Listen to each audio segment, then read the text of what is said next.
ನೀವು ಈ ಪ್ರಾಜೆಕ್ಟ್ ನ ಒಪ್ಕೊಳ್ಳೋದಕ್ಕೆ ಮೇನ್ ರೀಸನ್ ಏನಿತ್ತು? I think first reason is ನನ್ನ ಭಾಷೆ, ತುಳು ಭಾಷೆ, ಅದು ಫಸ್ಟ್ ರೀಸನ್. So, ತುಳುವಲ್ಲಿ ನಿಮ್ಮ ಮೊದಲನೇ ಚಿತ್ರ. ಸೊ ಆಬ್ವಿಯಸ್ಲಿ ಅದೊಂದು ಡ್ರೀಮ್ ಇತ್ತು, ತುಳುವಲ್ಲಿ ಮಾಡಬೇಕು. ಮಾಡಿದ್ರೆ ಅಂದ್ರೆ ಅಪ್ಪ ಯಾವಾಗ್ಲೂ ಹೇಳ್ತಿದ್ರು, ಮಾಡಿದ್ರೆ ನೀನು ಒಂದು ಒಳ್ಳೆ ಟೀಮ್ ಜೊತೆನೆ ಮಾಡಬೇಕು, ನಿನ್ ಪಾತ್ರಕ್ಕೂ ಕೂಡ ಸ್ವಲ್ಪ ವೇಟೇಜ್ ಇರಬೇಕು ಅಂತ.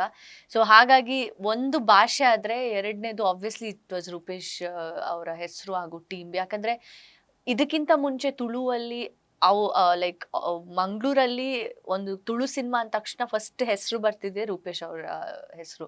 ಸೊ ಹಾಗಾಗಿ ಅವರ ಟೀಮ್ಗೆ ನನಗೂ ಒಂದು ಚಾನ್ಸ್ ಅಥವಾ ಆಪರ್ಚುನಿಟಿ ಸಿಗ್ತಿದೆ ಅಂದಾಗ definitely I didn't want to miss it.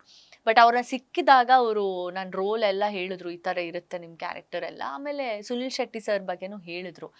Obviously ಇದೆಲ್ಲ ಎರಡು ರೀಸನ್ಸ್ ಇತ್ತು, ಬಟ್ ಅದ್ರ ಜೊತೆಗೆ ಇಂಥ ದೊಡ್ಡ ಸ್ಟಾರ್ ಜೊತೆ ನನಗೂ ಒಂದು ಫಸ್ಟ್ ತುಳು ಸಿನಿಮಾದಲ್ಲಿ ಕಾಣಿಸ್ಕೋತೀನಿ ಅಂದ್ರೆ ಆಬ್ವಿಯಸ್ಲಿ ಐ ನ್ಯೂ ಏನೋ ದೊಡ್ಡದಲ್ಲೇ ಇರುತ್ತೆ ಈ ಸಿನಿಮಾ ಅಂತ. So that's how it turned. Yeah. And Rupesh ಅವ್ರನ್ನ ಕೇಳಲೇಬೇಕು. ಸೊ ನೀವು ಹೀರೋಯಿನ್ಸ್ಗೆ ಲಕ್ಕಿ ಡೈರೆಕ್ಟರ್ ಅಂತೆ. ನನಗೆ ಗೊತ್ತಿಲ್ಲ, ಬಟ್ ನಾನೆಲ್ಲ ಎಷ್ಟೊಂದು ವಿಷಯ ಹೇಳ್ತಿದ್ದೀನಲ್ಲ, ನೀವು ತುಂಬಾ ರಿಸರ್ಚ್ ಮಾಡಿದ್ದೀರಾ, ತುಂಬಾ ಖುಷಿ ನನಗೆ. ಬಿಕಾಸ್ ಈ ಹಿಂದೆ ನೀವು ಡೈರೆಕ್ಟ್ ಮಾಡಿದಂತಹ ಚಿತ್ರದ ಹೀರೋಯಿನ್ ಈಗ ಡಿ ಬಾಸ್ ಜೊತೆ ತೆರೆ ಹಂಚ್ಕೊಳ್ತಿದ್ದಾರೆ. ಸೊ ಮುಂದೆ ಅದ್ವಿತಿ ಲಕ್ಕು ಕೂಡ ಚೇಂಜ್ ಆಗುತ್ತೆ, ಆಲ್ರೆಡಿ ಚೇಂಜ್ ಆಗಿದೆ. ಆದ್ರೆ ನಮ್ಗೆ ಖುಷಿ ಅಲ್ವಾ, ಬಿಕಾಸ್ ನಮ್ಮ ಇಂಟೆನ್ಷನ್ ಏನು ಅಂದ್ರೆ ನಮ್ಮ ಸಿನಿಮಾದಲ್ಲಿ ಯಾರೆಲ್ಲ ಕೆಲಸ ಮಾಡ್ತಾರೆ ಅವ್ರಿಗೆ ಇನ್ನಷ್ಟು ಕೆಲಸ ಸಿಗಬೇಕು. ಅದು ನಮ್ಮಿಂದ ಆಗಿ ಸಿಕ್ಕಿದ್ರು ಓಕೆ, ಇಲ್ಲ ಯಾವ ರೂಪದಲ್ಲಿ ಸಿಕ್ಕಿದ್ರು okay, will be really happy ಅಲ್ವ. ಇವಾಗ ನೋಡಿ, ನೀವು ಬಂದು ಡೆವಿಲ್ ಹೀರೋಯಿನ್ ಬಗ್ಗೆ ಹೇಳ್ತಾ ಇದ್ದಾರೆ, ರಚನಾ ರೈ ಬಗ್ಗೆ.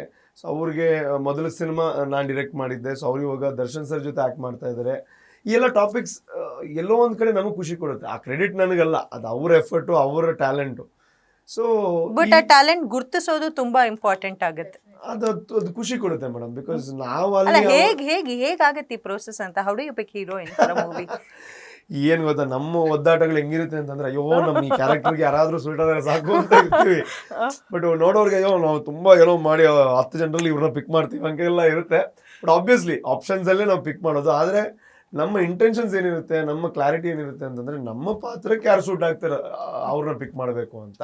ಸೊ ಯಾರನ್ನಾದ್ರೂ ನಾವು ಪಿಕ್ ಮಾಡಿದ್ರೆ ಅದು ನಾವು ಅವ್ರಿಗೆ ಅವಕಾಶ ಕೊಟ್ಟಿರೋದಲ್ಲ, ಅವ್ರಿಗೆ ಆ ಕೆಪಾಬಿಲಿಟಿ ಇದ್ದಿದ್ದಕ್ಕೆ, ಅವ್ರಿಗ ಏನು ಕೆಪಾಸಿಟಿ ಇದ್ದಿದ್ದಕ್ಕೆ ನಮಗವರು ಸಿಕ್ಕಿರೋದು ಅಂತ ಹೇಳೋದು ಸರಿ ಆಗುತ್ತೆ. ಸಿನಿಮಾ ಯಶಸ್ಸನ್ನ ನೀವ್ ಹೇಗೆ ಆಚರಿಸ್ತಾ ಇದ್ದೀರಿ?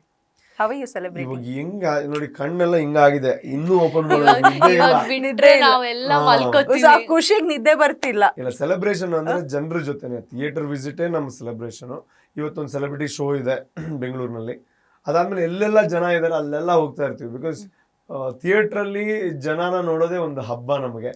ಬಿಕಾಸ್ ಈ ಸಿನಿಮಾಗೆ 2.25 ವರ್ಷ ತಗೊಂಡಿದ್ದೀವಿ ನಾವು, ಶೂಟು ರೈಟಿಂಗ್ ಇಂದ ರಿಲೀಸ್ ತನಕ. ಆ 2.25 ವರ್ಷ ನಾವು ತಗೊಂಡಿದ್ದು ಇಂಥ ದಿನಗಳಿಗೆ. ಈ ದಿನ ಬರುತ್ತೆ, ಒಂದಿನ ಜನ ಬಂದು ನೋಡ್ತಾರೆ ಅನ್ನೋಂಥ ಒಂದು ಆಸೆಯಿಂದ ಅದಾಗ್ತಾ ಇದೆ ಅಂತಂದ್ರೆ ಅದೇ ಸೆಲೆಬ್ರೇಷನ್, ಅವ್ರ ಜೊತೆನೆ ಸೆಲೆಬ್ರೇಷನ್. ಥಿಯೇಟರ್ಸ್ಗೆ ಹೋಗ್ತಾನೆ ಇದೀವಿ ಎಲ್ಲಾರು.